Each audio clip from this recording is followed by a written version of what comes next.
4.10 총선 사전투표율이 30%를 넘겨서 역대 총선 최고치를 기록하면서 본투표로 그 열기가 이어질지 관심이 쏠리고 있습니다.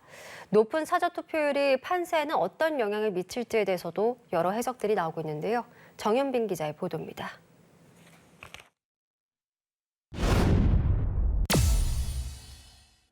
지난 2014년 사전투표제가 도입된 이후 사전투표율은 상승세를 이어왔습니다. 2016년 20대 총선 당시 12.2%였던 사전투표율은 2020년 21대 총선에서 26.7%로 2배 이상 뛰어올랐고 이번 총선에서는 31.28%로 역대 최고치를 기록했습니다.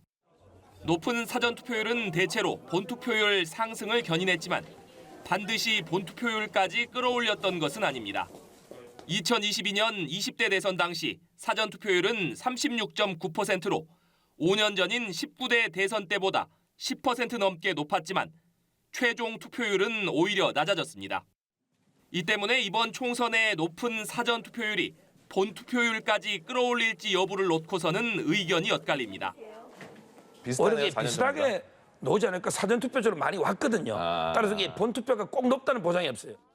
지난번 투표율이 66점 몇 %였으니까 거의 68%까지는 최대한 오를 거다. 결국은 투표율의 상승을 견인하는 효과가 있을 거라고 봅니다.